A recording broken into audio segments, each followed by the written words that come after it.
দেশে দেশে পালিত হচ্ছে পবিত্র মাহে রমজান। নির্দিষ্ট সময় সিয়াম সাধনার পর মাগরিবের আজান কানে আসতেই ইফতার করে রোজা ভাঙেন ধর্মপ্রাণ মুসল্লিরা। তবে সংস্কৃতিভেদে বিভিন্ন দেশের ইফতারে রয়েছে বৈচিত্র্য।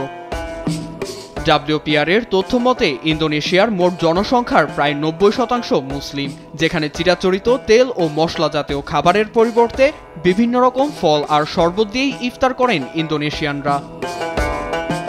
বিশেষ করে মিষ্টি জাতীয় খাবারেই বেশি মনোযোগী তারা। বুবুর চন্ডালি নামক এক ধরনের মিষ্টান্ন, মিষ্টি আলু দিয়ে তৈরি বিজি সালাক, কলা মিষ্টি অথবা কুমড়ার তৈরি কোলাক, কলা দিয়ে তৈরি এসপিসাং ইজোর মতো ঐতিহ্যবাহী মিষ্টি খাবার দিয়েই ইফতার সারেন তারা। এছাড়া ইফতারে বেশ জনপ্রিয়তা পেয়েছে পশ্চিম জাভার স্থানীয়দের তৈরি বিশেষ নুডলস মি গ্লোসোর নামেই যার পরিচিতি। মসৃণ ও নরম টেক্সচারের বিশেষ নুডলসটি তৈরি হয় কাসাভা ময়দা ও হলুদ দিয়ে, যার স্বাদ ও রঙে গমের নুডলসের চেয়ে সম্পূর্ণ ভিন্ন। 2023 সালের 6 ডিসেম্বর ইফতারকে সাংস্কৃতিক ঐতিহ্য হিসেবে স্বীকৃতি দেয় জাতিসংঘের শিক্ষা, বিজ্ঞান ও সংস্কৃতি বিষয়ক সংস্থা ইউনেস্কো।